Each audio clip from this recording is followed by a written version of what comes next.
Shree Sai Satcharita, Chapter 53, Avataranика. I bow down to Shri Ganesh, I bow down to Shri Saraswati, I bow down to the Guru, I bow down to the family deity, I bow down to Shri Sita Ramachandra, I bow down to Shri Sadguru Sainath. Shri Sai is truly Brahman incarnate, the greatest amongst the saints, the Lord Paramount, whose fame has reached every corner of the earth and is the grantor of intelligence and inspiration. I surrender to him with wholehearted devotion. I do obeisance at his holy feet. He removes the fear of this mundane existence and breaks the cycle of birth and death. In the previous chapter, it had been promised to give a review and then a table of contents or index before concluding the book. Though Panta Hemad said so, it did not happen that way. The table of contents was not drawn up or was overlooked. He who starts the book should himself complete it by giving the table of contents in the end. This is the usual procedure, but there are exceptions to a rule, and this can be seen here itself. Nothing happens as one wishes, only Baba's wishes are overriding. Hemad died unexpectedly. Everyone was sorrowful. The table of contents was not to be traced, and everyone was confused. Anna Sahib's records were difficult to find. His son Shri Gajanan made efforts to look and gave me whatever was needed. Anna Sahib was thrifty and did not waste even a scrap of paper. He worked with grace and tidiness, as was his nature. He wrote a chapter on bits of paper and gave them as is to the printer. Unnecessary expense hurt him. He could not be compared to anyone else. He felt pity for those lifeless, helpless scraps of paper. How would they be uplifted unless they served the lion amongst the saints, that is Shirdi Sai Baba? Hemad must have felt this way and therefore collected these scraps of paper so that they could also serve. That must have been the exalted intention. The last chapter must have been done in the same way and must have been written on scraps of paper. A lot of thought was given to the problem, yet the index could not be found amongst the bits of paper. The matter was told to Gajanan Rao and others. It was also told to Baba Sahib Tarkhad, the treasurer of the Shirdi Sansthan. All of them were of the opinion that the index should be there. Baba Sahib fixed a time limit and published this also in the Shree Sai Leela. The time lapsed, yet the index did not come forth. Hemad, Govind, was a mine of virtues. He knew the Vedanta by heart, which was at his command. His book exhibited the Guru's grace like prasad. Incredible was the Guru's grace. Innumerable were the devotees of Sadguru Sai, amongst whom Hemad Pant was a gem of a poet. Only someone who was as knowledgeable as he was would be capable of writing it. The index did not come forth from anywhere. I felt very dejected. I prayed to the Guru Shri Sai Baba and pleaded for his mercy. I am dull-witted and insignificant, without studious contemplation or even a trace of knowledge. Being totally devoid of poetic tendency, how could I compose verses? But there was one support that I had. When Shri Datta Guru is favorable, even the Meru mountain can be lifted as easily as a mosquito. His powers are great. Again, I prayed to Uma Raman Shiva so that Sai Narayan would become merciful and give me the inspiration to write the index immediately. I do not have the capacity to compose poetry. Shri Guru Raya is aware of my limitations. Placing my head at his feet, I shall begin writing the index. This part of the book, viz. The index, will be composed by Sai Vakratunda Ganapati. His grandeur is unparalleled and immense. My mouth is only his instrument. In the first chapter is the invocation to the remover of difficulties and the cause of the universe, to the ornament around the neck of Uma and Shiva, obeisance to Shri Ganesha.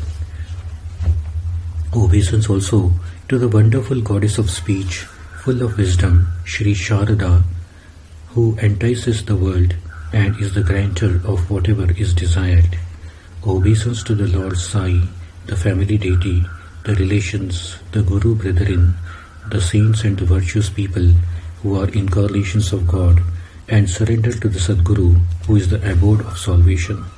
By narrating the story of the grinding of the wheat and how the cholera epidemic was removed, was explained, and the powers and greatness of Sai were described.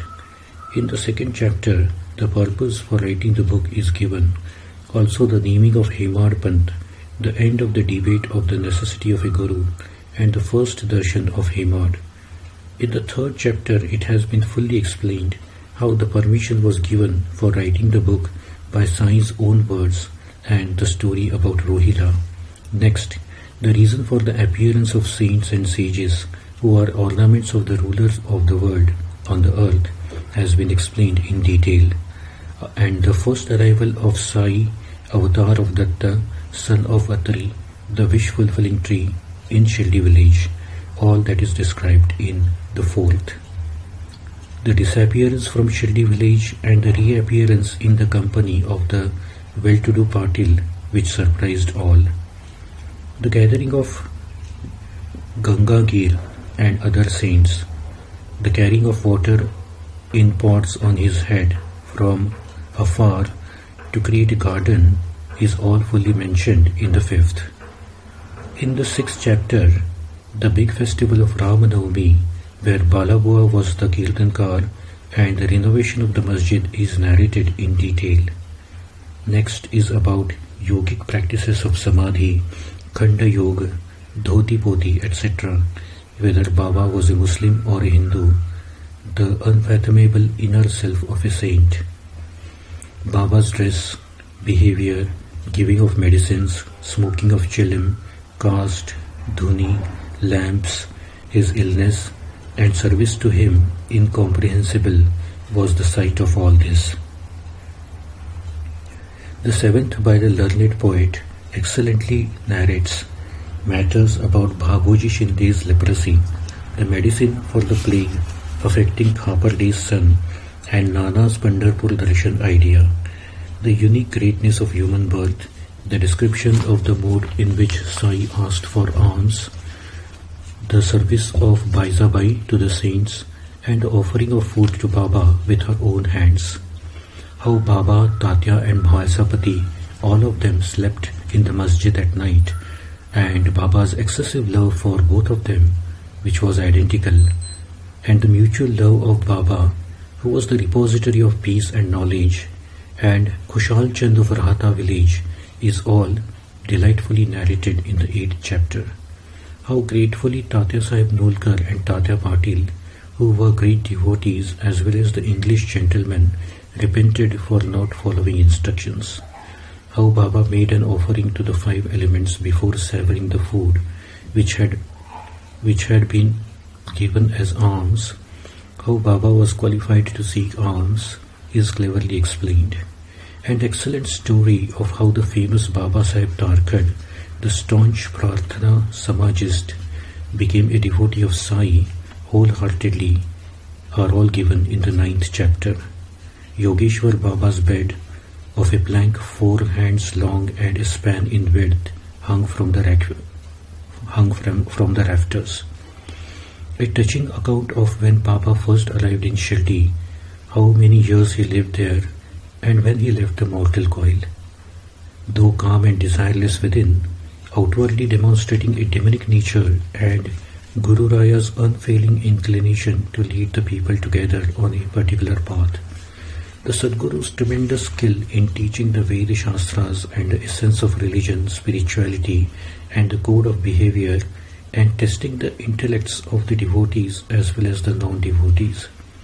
Baba's usual seat, Baba's knowledge, Baba's meditation, and Baba's dwelling, his powers and his greatness are all fully described in the 10th chapter.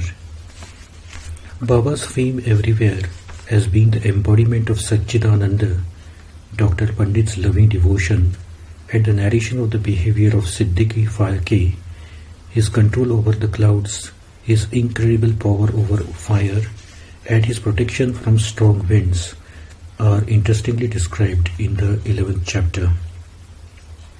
Kaka Mahajani, Dhumal, Nimonkar, a Mamlatdar and a doctor, different incidents about each of them were narrated sweetly, and the unique Sai Darshan of the Agnihotri from Nashik, the doubting Moe, a disciple of Saint Golapram, in the 12th chapter. Bala Shimpi's malaria was cured by giving curds to a black dog, and Bapu Sahib's Butti's cholera was eradicated by feeding him walnuts and pistachios. The Swami from Alandi, who had pain in the ear, was cured only with blessings, and the diarrhea that Kaka Mahajani suffered from was removed by peanuts. The devotee Dattapant from Harda, who suffered from a severe stomachache, was freed from his trouble by blessings in front of everybody. And one Bhimaji Patil had severe cough and tuberculosis. He was cured by an application of Udi. All this is narrated in the 13th. Seth Ratanji, a Parsi from Nanded, a famous businessman who was dejected, was granted a son, placing him in the 7th heaven. How the Saint Mauli Sahib of Nanded, who worked as a coolie and remained incognito, became known thanks to an indication from Sai, is the amazing story in the 14th. The Kirtan practice of Narada was told by Baba to Das Ganu, and Cholkar was requited for his vow by giving him tea full of sugar. A lizard from Aurangabad came and met one in the mosque, and the story of their cherubangs is narrated in the 15th. A gentleman, well endowed with wealth and children, came to Shirdi, having learnt of Sai's fame, to acquire knowledge of Brahman. One who desires the Brahman should be detached from the worldly life, and the greed for wealth should be discarded as a first step. But if he could not give a loan of 5 rupees to Baba for a short while, even though he had a big roll of money in his clothes, how could he attain the Brahman? The method by which Sai taught the lesson was beautiful, and Hemad's words are like prasad, a mixture of milk and sugar. This enticing story is in the 16th. The continuation of the earlier story, a detailed discussion of the knowledge of Brahman, total destruction of the greed for money, is the interesting narration in the 17th. Sathi's story about the Guru Charitra, the story about Radhabai's Upadesha, and the favor bestowed on Hemad are skillfully narrated in the 18th. The detailed narration about this favor and the in-depth thoughts of Hemad, according to the lesson taught by Shree Sai, are given in the 19th. Das Ganu commenced the Ishavasya Bhavartha Bodhini. In that respect, he had some doubts, which he asked Baba. Baba said that the maidservant of Kaka Dikshit would resolve it.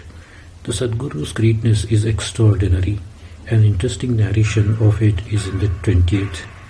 A virtuous district officer, another learned man Patankar, and the third a brilliant lawyer, all three were granted favors as mentioned in the 21st. Mashid Mai helps to cross the ocean of existence.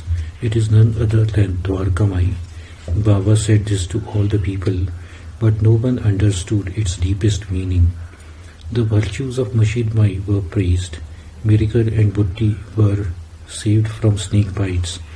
Amir Shakkar's rheumatism was cured, and he was saved from the danger of the snake. Hemad was saved from the danger of a bite from the scorpio, and others from a snake and untimely death. All these incidents are published in the 22nd. How the doubts of a student of yoga were removed, how Madhavrao was cured of a snake bite, Dhuni and firewood, and the killing of goat are very interestingly described. The respect and glamour of Badi Baba, the lack of obedience to the Guru's orders, his greed for more irrespective of what was given to him, and his dissatisfied nature. Kaka Sahib, the best among the devotees, who had supreme and unswerving faith in the Guru's orders, and how the Sadguru sported with him is beautifully narrated in the 23rd. Making grains of grams the excuse, Hemad Pant was given a lesson that without remembering the Sadguru, nothing should be enjoyed, that is eaten. Sai caused a quarrel between Anna Babare and Maushibai, and that uncommon incident of wit and humour has been sung by the inestimable poet in the 24th. A devotee, Damu Anna Kasar, a resident of Ahmednagar, was desirous of doing a big business of cotton and rice. There would be definitely a loss in the business. By eating the mangoes, sons will be born, and said Sai, the son of knowledge. All this is described in 25th chapter. A devotee named Pant, who was a disciple of another saint, was immediately given an indication which made Pant overjoyous. The son of devotee Harishchandra Pitaye was suffering from epilepsy, was completely cured by only a merciful glance. Pitaye was given 3 rupees and was told that he had been given 2 rupees earlier. Baba told him to worship them. It is a charming narration in the 26th. Kaka Mahajani placed the Bhagavad pothi in the Lord's hands with the hope of getting it back as prasad, but the Lord gave it to Madhav, that is Shama. The pothi of Vishnu Sahasranam was in the collection of a Ramadasi. Baba took it from there without his knowledge and gave that also to Madhav Rao. The story how Sai, the cloud of mercy, granted a boon to Shama Rao, that is Madhav Rao, by giving him the Vishnu Sahasranam pothi is narrated in the 27th. Lakshmi Chand Munshi, Shirdi Bai of Burhanpur, and the most virtuous Brahmin Megha came to Baba's feet. By giving them all a dream vision, gave them experience in the waking state. Incredible are the feats of the Sadguru Mauli. All this is lovingly narrated in the 28th. A group of bhajan singers from Madras gathered at Shirdi to witness the spectacle of generosity and giving of charity by Baba, the guileless Shankar. The way in which the examination of Raghunath Tendulkar's son and his pension problems were resolved are the pleasant leelas of Baba. And how Dr. Captain Hate, who was a very loving devotee of Sai's feet, was given an early morning dream vision is the graceful story in the 29th. A person named Kakaji Vaidya, a devotee of Saptashrangi Devi, was given a dream vision by the Devi to have the darshan of Sai, the foremost amongst the saints. Shamrao had taken a vow to the same Devi, so to fill that vow, Shama went to Vani after 30 years. And how Sai spoke come to Shirdi in the dreams of both Sheth Khushal Chand of Rahata and the Punjabi Brahmin Ramlal is narrated in the 30th. Vijayanand, a Madrasi sannyasi, set out for Manas Sarovar. Baba, Shri Rishikesh personified, held him back at his own feet. And the upliftment of the distinguished devotee Mankar, who hovered over Sai's feet like a bee over honey, and the afflicted cruel tiger is beautifully narrated in the 31st. The story about four virtuous people wandering in the woods in search of God, and the darshan given by Guru Raya to one, he has shed his ego, that is Baba. The unusual episode of the fasting lady Gokhlebai and another similar story told by Sai himself are sung by Hemad in the 32nd. A friend of Narayan Jani was suddenly stung by a scorpio, while the daughter of another devotee was suffering from high fever. How the difficult labour of Chandorkar's daughter frightened her, and how unhappy and worried everyone was. The staunch devotee Kulkarni Sahib, the bhajan singer Bala Bua, really understood the efficacious power of the Udi. and the enchanting story of the Dakshina of Haribhav Karnik, a devotee full of faith and religious feelings, which teaches a lesson, are all in the 33rd. The great distress of the Maligaon doctor on account of the bone abscess of his nephew, the difficult illness of the staunch devotee Dr. Pillai from guinea worms, the torment of Babaji of Shirdi, Shama's brother, on account of the bubonic plague of his wife, and the epilepsy of the young girl of Irani, which greatly troubled her, the gentleman from Harda, who was in great pain due to stones in his bladder, and the difficult labour of a lady from Bombay of the Kayastha Prabhu caste. The complete removal of the above-mentioned maladies or troubles by the mere application of the Udi without loss of time are interestingly described in the 34th. A friend of Mahajani who was totally believed in the formless became a devotee of the form after only one darshan. The greatest of gurus turned grapes with seeds into seedless ones immediately and gave them to Dharamsi Jithabai, Thakkar, a solicitor from Bombay. A Kayastha gentleman from Bandra who could not sleep at ease, and Bala Patil of Nevasa both had experiences of the Udi which are given in the 35th.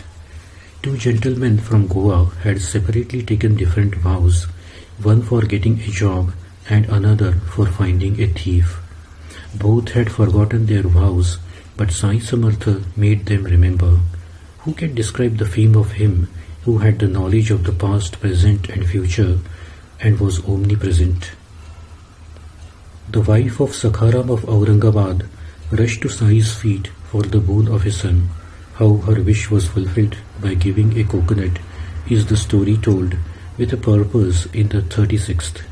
Hemad describes the Chaudi celebrations and festivities after seeing them himself in an interesting narration in the 37th.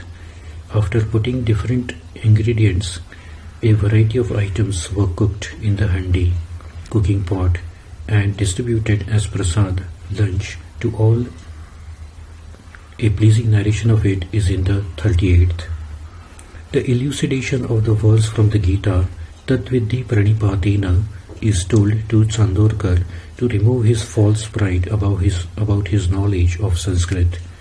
And the king among saints gave a dream vision to Bapu Sahib Bhakti, instructing him to build a temple. That is the narration in the 39th. Dev gave a feeding to the Brahmins in honor of his mother's completion of vows, for which he invited Baba by writing a letter. On that day, 3 eminent persons bearing the garb of sannyasis came and had their meals with the Brahmins. It is difficult to understand the sport of Guru Raya. After giving a dream vision to Hemad, Baba came for lunch in the form of a portrait. That is the lucid narration in the 40th. The poet narrates the story of the portrait at length to the devotees. The Sadguru's greatness is inconceivable. The narration is enchanting and witty. Assuming the Rudra avatar and becoming red as a blazing coal, Shree Sai soured a volley of abuses on Dev angrily. The Lord Sai said, "Read the Sri Jnaneshwari regularly," and even gave instructions in a dream about the method of reading. Hemad narrates this in the 41st. The application of the Tripundra by the devotee Date, the early warning about Sai's leaving the body, averting the deaths of Ramachandra Patil and Tatya Patil Kote, and the story of Sai Sadguru's leaving the body, which caused deep sorrow among the listeners and disturbed Hemad also. These are the holy stories in the 42nd.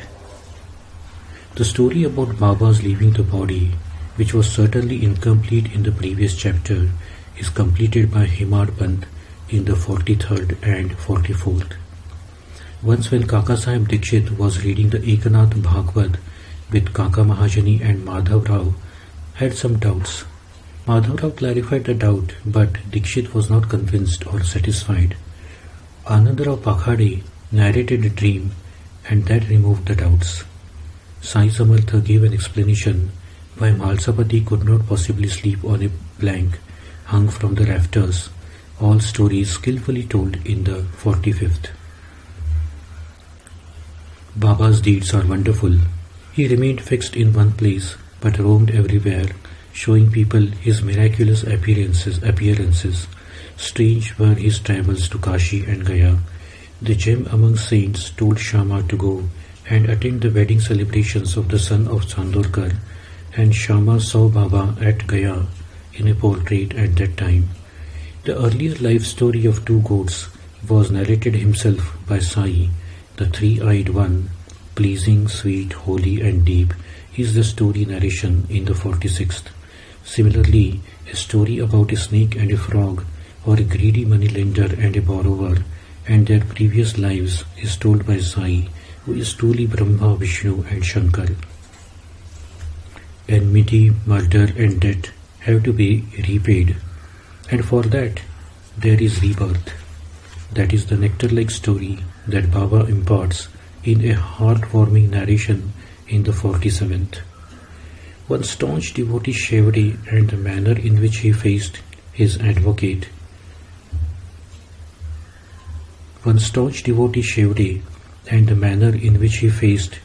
advocate's examination, and the other a disbelieving Sapatnikar who was granted grace, he is in the 48th. Hari Kanoba, a resident of Bombay, and Somadev Swami, who had a malicious mind, came to Shirdi to test the saint with pride in their hearts. As soon as the darshan was taken, they were told what their intentions were, and both were right away ashamed.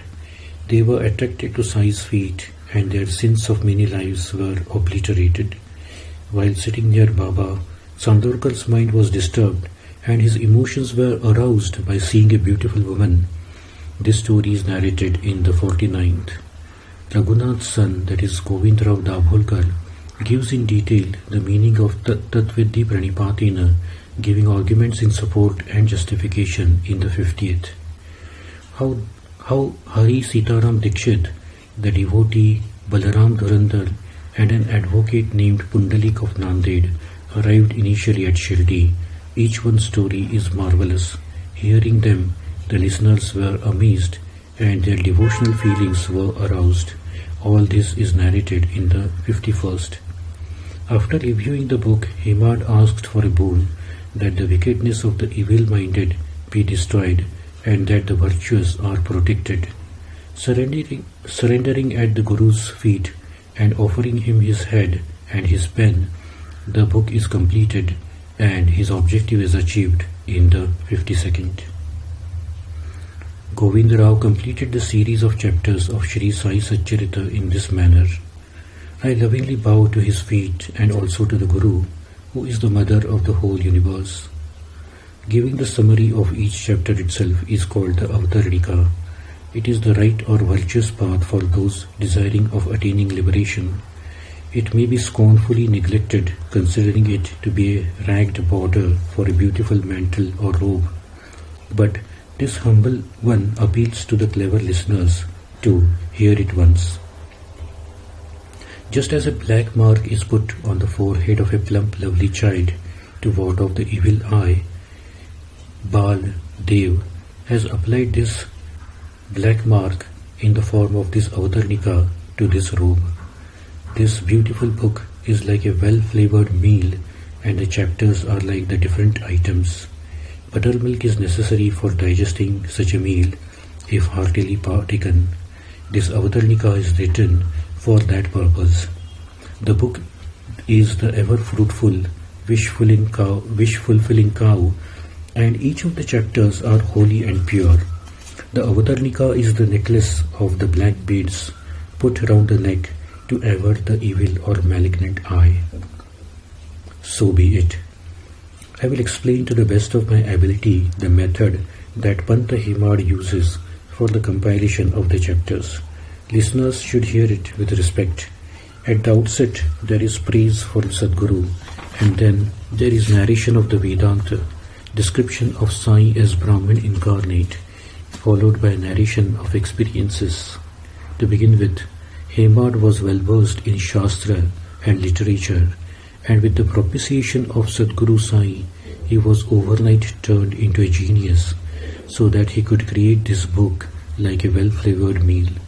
He who experiences its sweetness and goodness will find that the cycle of birth and death has ended. The legacy of the liberation will certainly be received. How can the grandeur of the book be described when it has Hemad's lucid language and the sacrament of Sai?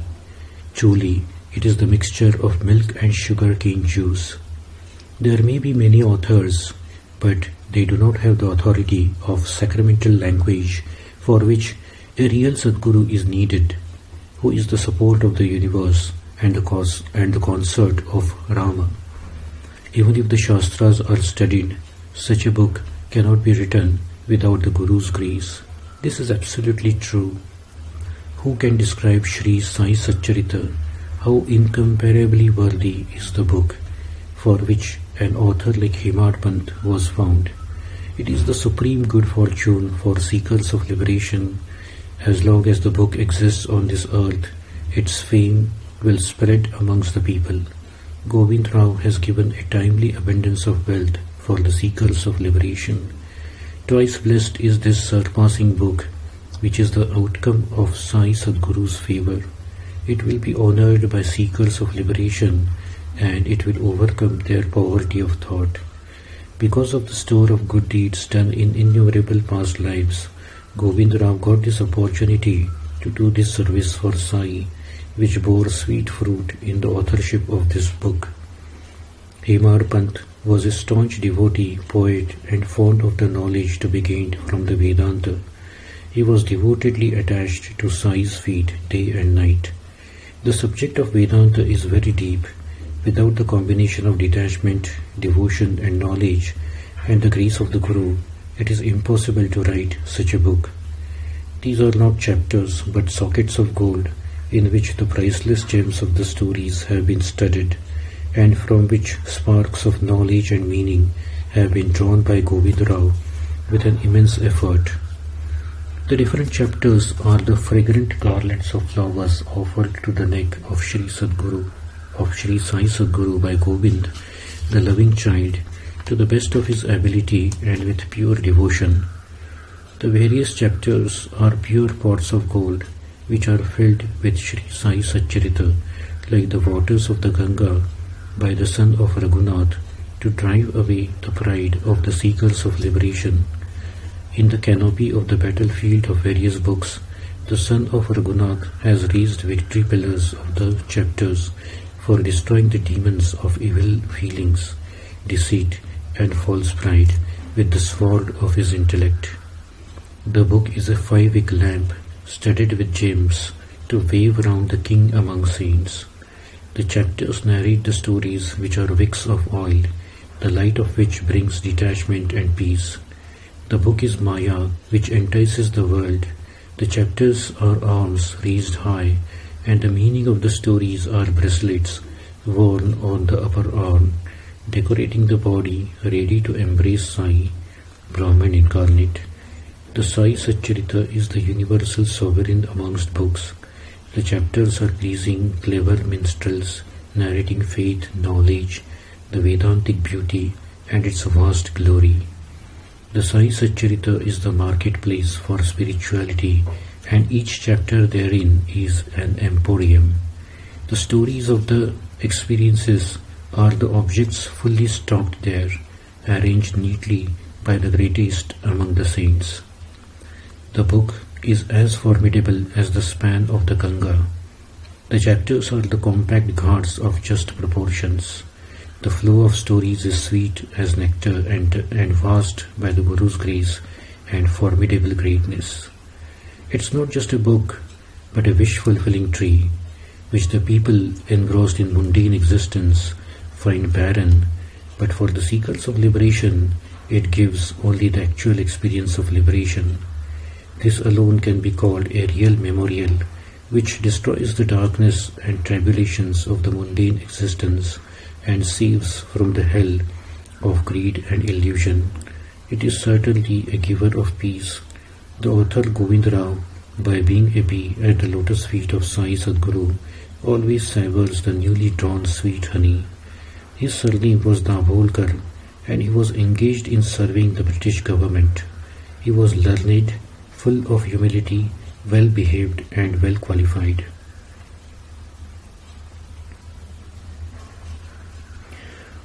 Rakhumabai was his wife, virtuous, devoted and full of good qualities, dedicated to her husband and always submissive. She had confirmed faith in Sai. Dapoli near Vengurla was the original place of domicile of the poet. Later on, Kelva was the village for the family forefathers. In Shaki 1781, that is 1859 AD, on the 5th day of the dark fortnight of Margashirsha month, the blessed and meritorious Govind was born to Lakshmi, the wife of Raghunath. He belonged to the Gaud Saraswat Brahmin caste and to the Bharadwaj Gotra. He died at the age of 70 in Shaki 1851 on the 9th day of the dark fortnight of Ashad month. In Shaki 1844, that is 1922 AD, in the month of Chaitra, he commenced writing this book and completed up to the 52nd chapter by Shaki 1851, that is 1929 AD, in the month of Jyeshtha. Govind Rao had only one son and 5 daughters, of which 4 were married. The son was also married and was studying medicine, and the unmarried daughter was also doing the same. Now I shall mention the procedure of recitation of the book as well as the easy method of doing a reading within 7 days as laid down in the Guru Charitra or other such books. Listeners are requested to pay attention. Do the recitation with a pure heart and devotion, completing it in the 1 day or 2 days or 3 days. Sai Narayan will be gratified. Otherwise, complete it easily in a week and you will have immense good fortune on a continuing basis. Sai will fulfill the heart's desire and the fear of the worldly existence will be destroyed. Begin the recitation on a Thursday in the early morning after a bath. Sit on your asan, that is the seat for prayer, after quickly completing your usual routine. Make a pleasing large canopy with banana plants, kardai and beautiful cloth covering over it, and let it be well decorated. In it, let there be a raised platform for the book and decorate all the 4 sides of it with colorful rangoli which are pleasing for the eyes. Making an image of Sai Sadguru or taking a beautiful picture of him, place it carefully on the high platform. Make obeisance to him with love. Tying the book in a silken cloth, place it near the Sadguru. After worshipping both with Panchopachar, commence the reading. Observe the holy vows for 8 days, having only milk or fruits or roasted grain of any one kind, eating only once or having only one meal. Facing the east and keeping the image of Sadguru in the heart, do the recitation of the book with a calm mind and with joy. During the 7 days, read the first 8 chapters on the first day, then the next 8 on the second day, followed by the next 7 on the third day. Then 8, 6, 8 and 7 chapters on the following 4 days, and only Avtarnika on the 8th day. On the 8th day, at the end of the observance of the vows and of the offering of Naivedya to Shree Sai Narayana, feed friends, relatives and Brahmins with delicacies and give dakshina to them to the best of one's ability. Inviting the Vedic Brahmins, have them chant the Vedas at night, offer them sugar-flavored milk and give them a respectful send-off after they are well satisfied in body and mind. Finally, after doing obeisance at the Sadguru's feet, offer him appropriate dakshina and send that to the treasury of the Shirdi Sansthan to augment the funds of the Sansthan. Lord Sai will be gratified thereby, and he will bless the devotee. The snake in the form of the worldly existence will be destroyed, and the treasure of liberation will be revealed to him. Listeners, you may feel at home with the saint, you may forget the Avatarnika, but keep an eye on the meaning of the book. This is the earnest request of the humble one at your feet. Virtuous listeners, be very merciful to this humble one till the end of time. I place my head at your feet. Baba's ball, please praise thirst to you. Whatever is very deficient, attribute it to me. Take the essence, you listeners, and act in such a way that the mind is resplendent. Obeisance to Sai, the son of Shiva, that is Ganesha. Obeisance to Sai, seated on the lotus, that is Brahmadev. Obeisance to Sai, the killer of the demon Madhu, that is Vishnu. Obeisance to Sai, the five-faced Lord, that is Shiva. Obeisance to Sai, the son of Atri, that is Datta. Obeisance to Sai, the killer of the demon Paka, that is Indra. Obeisance to Sai, the lover of the night, that is the moon. Obeisance to Sai, the lord of the fire. Obeisance to Sai, the consort of Rukmini. Obeisance to Sai, the sun of the mind. Obeisance to Sai, the ocean of knowledge. Obeisance to Shree Sai Jnaneshwar. The Avatarnika is the verbal Pushpanjali, that is offering of flowers. Similar is the obeisance of glorious names which I have prayed, offering them at the feet of the Guru. Mother Sai will be gratified. This is the end of the 53rd chapter of Shree Sai Satcharita, written by Baba's slave Bal, impelled by saints and virtuous people, called Avatarnika. This is offered to Sri Sadguru Sai Nath. May there be auspiciousness.